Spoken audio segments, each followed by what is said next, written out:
Hola, Hola. aquí estamos listos para el capítulo 4. Pero antes, Mika nos va a hacer un breve resumen del capítulo 3. Bueno, en el capítulo anterior vimos que Harriet no fue vendida, sino que fue alquilada. Lleva siendo alquilada hasta ahora 2 veces, que esas 2 veces las pasó horriblemente porque la maltrataban y todas esas cosas. Y bueno, en el capítulo anterior termina diciendo que Harriet se quería robar un terroncito de azúcar, pero la ama la descubrió, la vio, y le dijo que la iba a azotar muchísimo.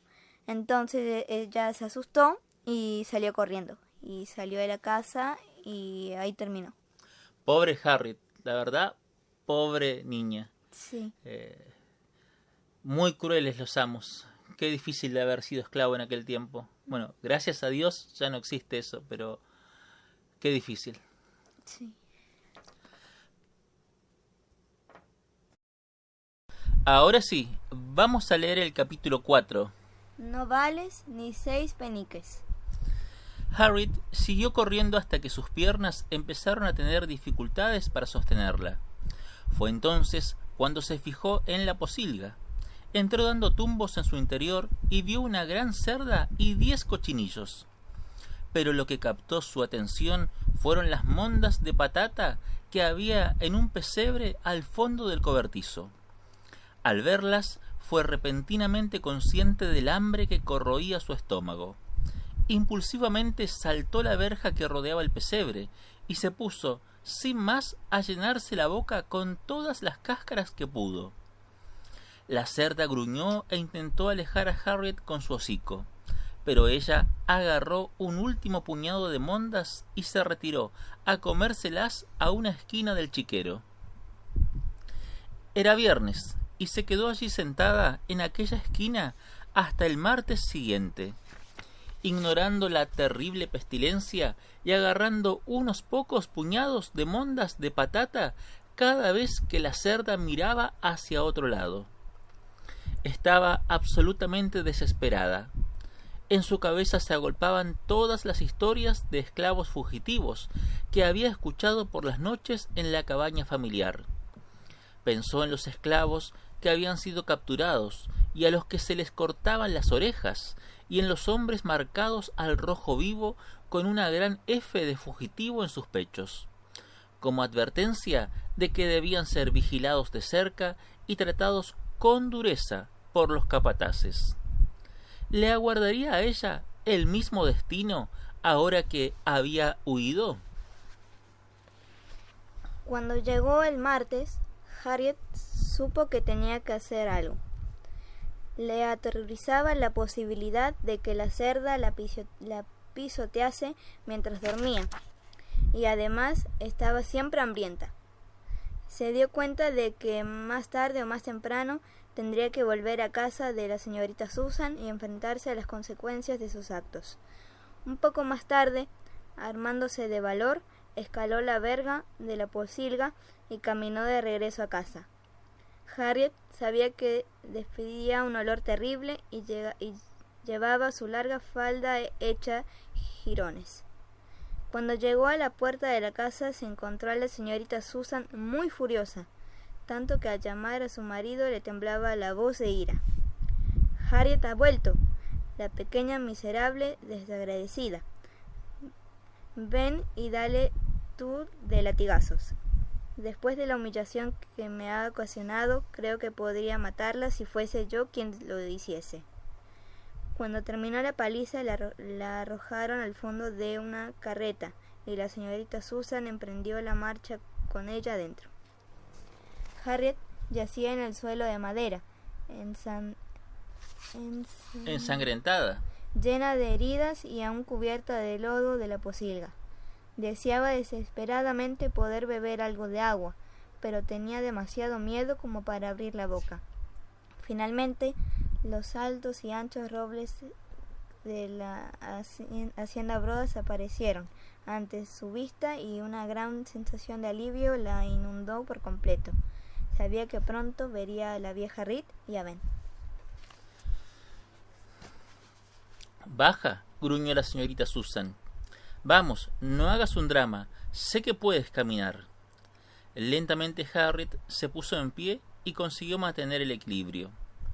«Aquí tienes al pequeño demonio», oyó que la señorita Susan le decía al señor Brodas. «Por lo que a mí respecta, no vale ni 6 peniques». El señor Brodas se quedó mirando a Harriet y mostró su acuerdo con lo que le decían. «Esta solo nos trae problemas». Harriet se encontraba en tal estado que lo que menos le importaba era si se había o no metido en líos. Le palpitaba la cabeza y lo único que deseaba era poder tumbarse en su cabaña. Pronto consiguió lo que deseaba, y la vieja Reed cuidó de ella lavándola y aplicando hojas hervidas a las heridas que el látigo había infligido en su cuerpo. De vez en cuando, Harriet dejaba escapar un quejido e intentaba mantener abiertos los ojos para poder fijar en su mente la imagen de su madre. Cuando al fin los cerró, pudo escuchar a sus padres hablando bajito. «Esta niña tiene agallas», escuchó decir a Ben. «Tantas agallas que lo más seguro es que la maten», replicó su madre. «Pa' una niña esclava tener agallas no tiene sentido. Más le valdría aprender a sonreír y a decir sí señorita, no señorita, como hace Marian. El señor sabe que las agallas son algo peligroso. ¿Qué crees que le va a suceder?», añadió la vieja Reed. «Lo más seguro es que el amo deje de alquilarla. No creo que le den otra oportunidad en una casa grande». «Probablemente tengas razón. Oremos para que se quede aquí», dijo Ben. Hubo un largo silencio. Harriet sabía que sus padres pensaban en Bessie y Moss, sus 2 hermanas mayores, a las que se habían llevado al sur en una cadena de esclavos cuando tenían aproximadamente la edad de Harriet. Pasó muchas horas sopesando esa posibilidad, pero afortunadamente no fue eso lo que sucedió.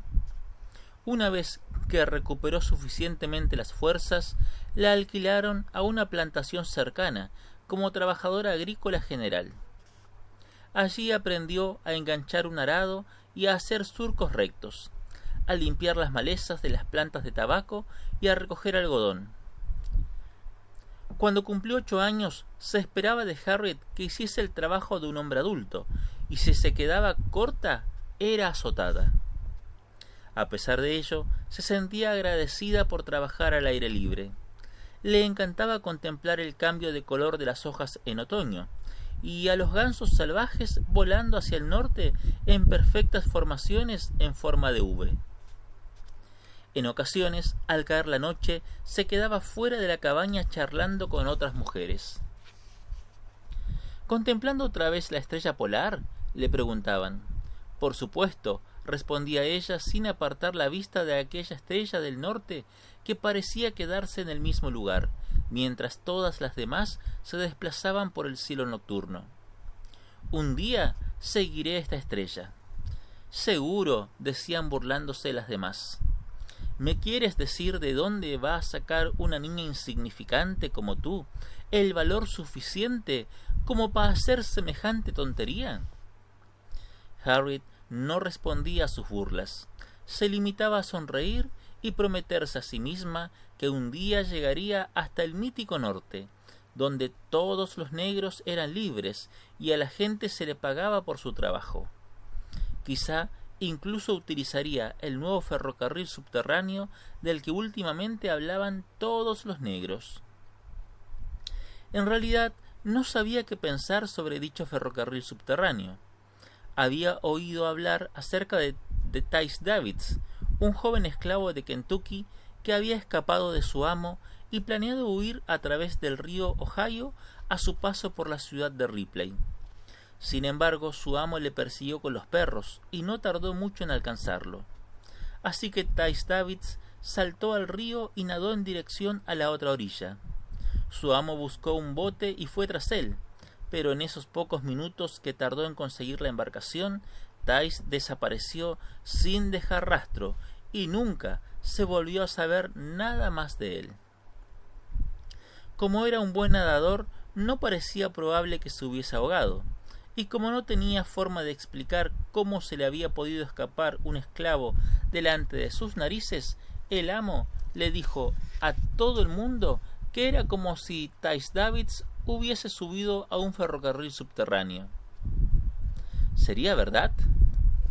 ¿Pasaba por algún lugar bajo sus pies un tren que llevaba a la libertad a aquel que se atreviese a tomarlo?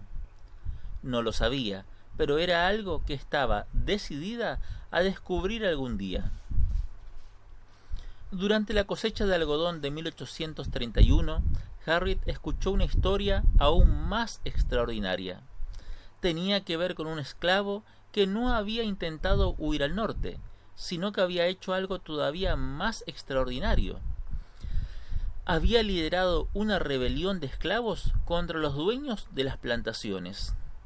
Aquel hombre, llamado Nat Turner, vivía en Southampton, Virginia. Las noticias acerca de que él y sus 6 seguidores habían matado a 60 hombres, mujeres y niños blancos y habían liberado a cientos de esclavos corrieron como la pólvora por todo el sur.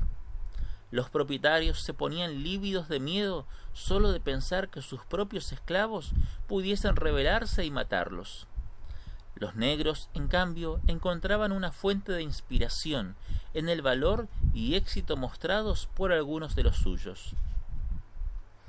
Durante varios días no se habló de otra cosa. Las milicias locales y las tropas federales patrullaban por todas partes, decididas a poner fin al levantamiento. Gracias a su superioridad en hombres y armas, no les llevó mucho tiempo hacerlo, no sin antes matar a varios cientos de esclavos.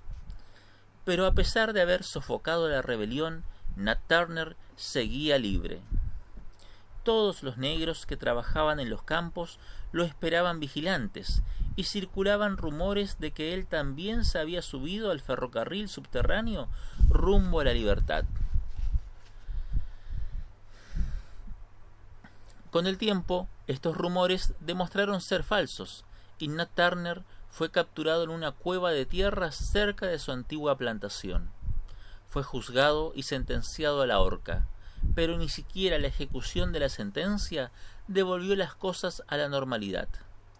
Harriet lo sabía, y también los demás esclavos, que algo había cambiado.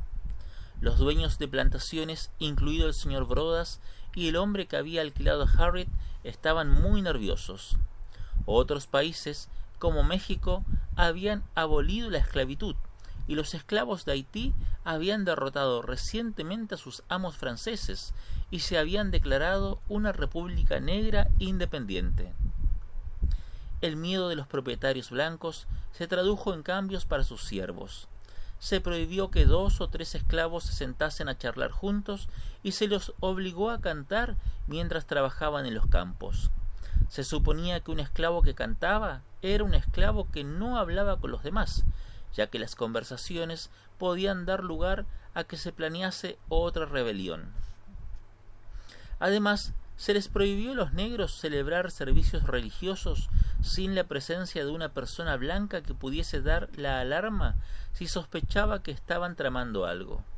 Se prohibieron también las escuelas dominicales, para impedir que los niños esclavos encontrasen inspiración en las historias de Moisés o de Daniel, y se castigó con la muerte el enseñar a un esclavo a leer o a escribir.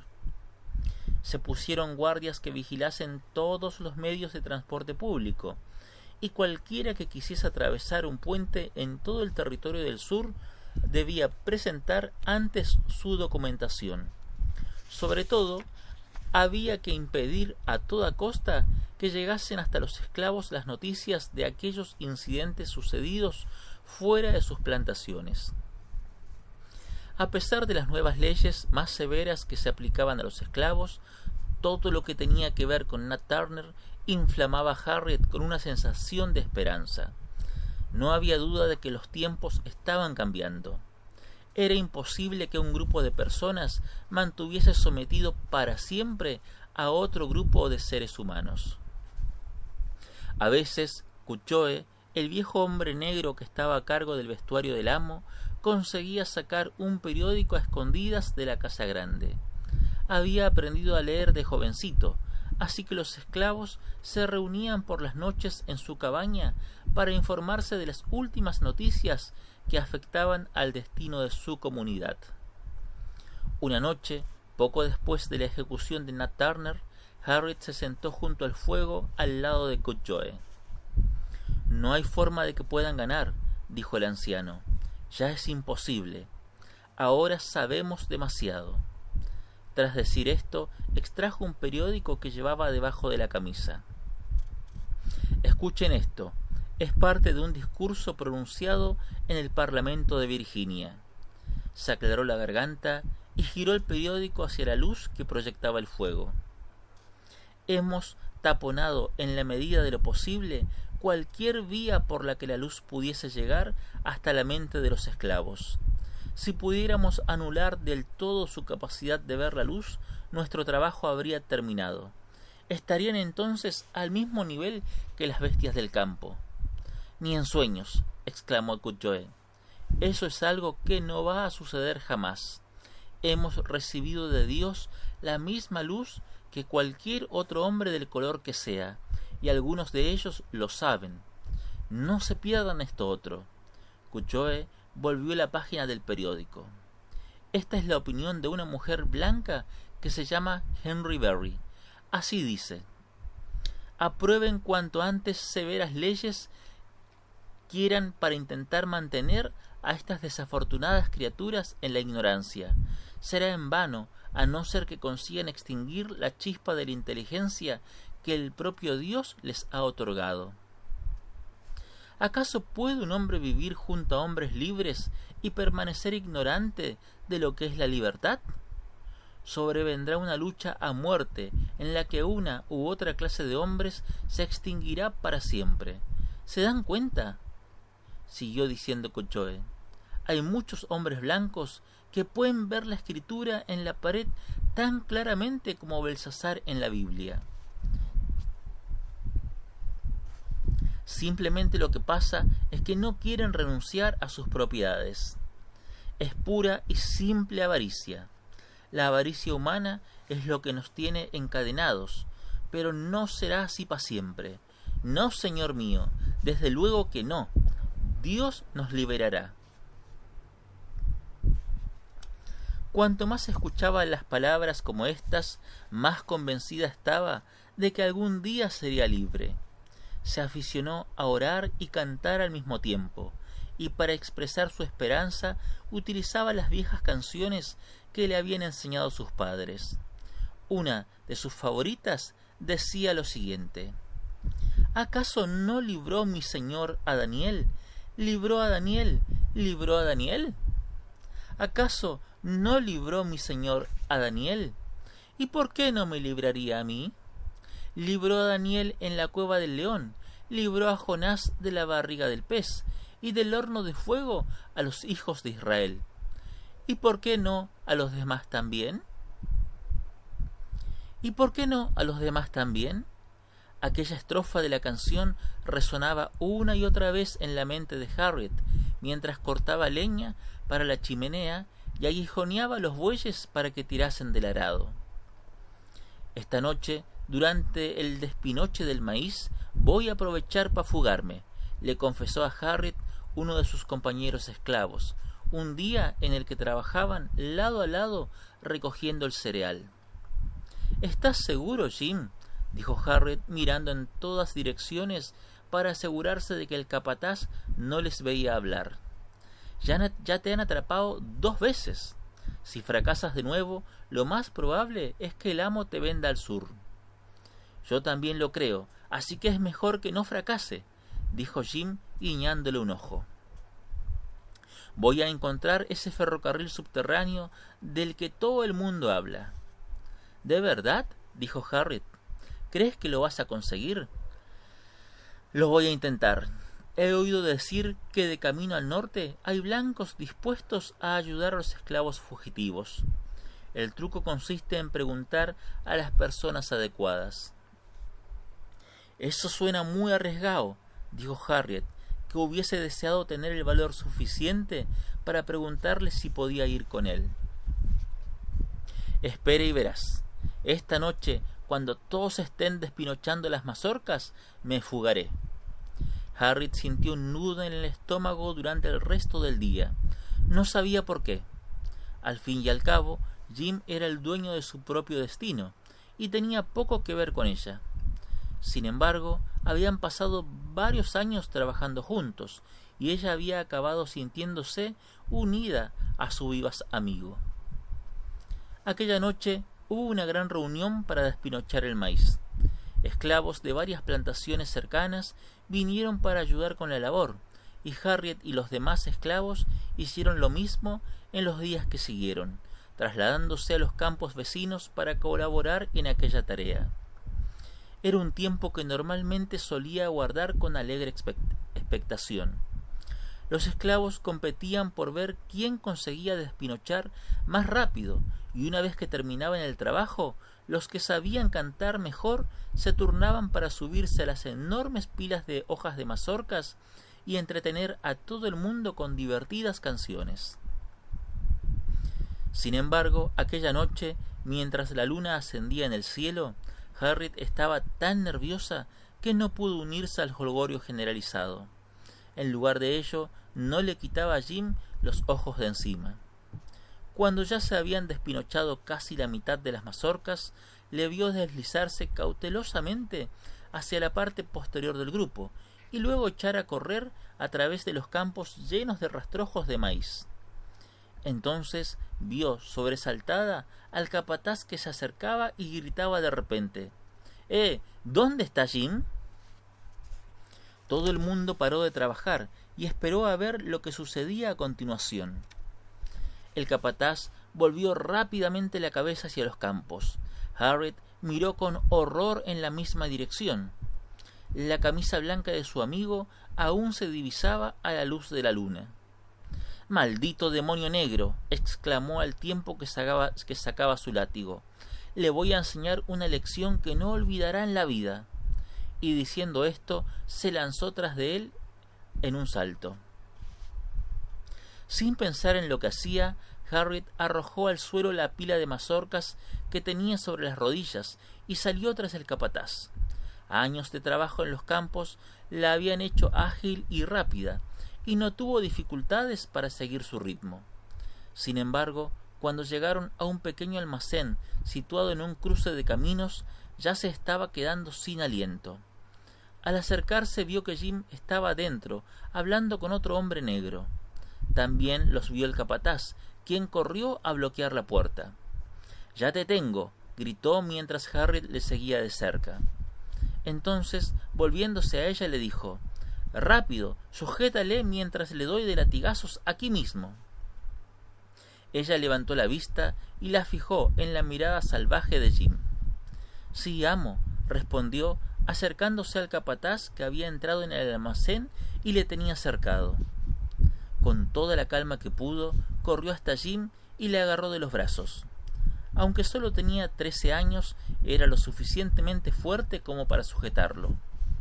«Buena chica», le dijo el capataz, felicitándola. «Tráemelo hasta aquí». Harriet tiró bruscamente de Jim hacia la puerta y luego, soltándole, susurró en su oído: «Vete ya, yo lo detendré». Tras un segundo de duda, sintió como Jim se desprendía de ella y corría hacia la puerta. «¿Qué demonios?», escuchó exclamar al capataz mientras se disponía a seguir a Jim. Pero Harriet se le adelantó y le detuvo frente a la puerta, extendiendo sus brazos para que no pudiese seguirlo. Con una expresión de sorpresa en el rostro, el capataz extendió la mano para tomar algo que poder arrojar al esclavo fugitivo. Blasfemando, encontró a su espalda una balanza del almacén y agarró una pesa de 1 kilo, arrojándola en dirección a Jim. La pesa erró su blanco. Harriet sintió un impacto seco en el lado derecho de la cabeza y escuchó el sonido que hizo su cráneo al romperse. De repente vio una luz blanca y brillante, y después todo se oscureció, quedando en silencio. Fin del capítulo 4.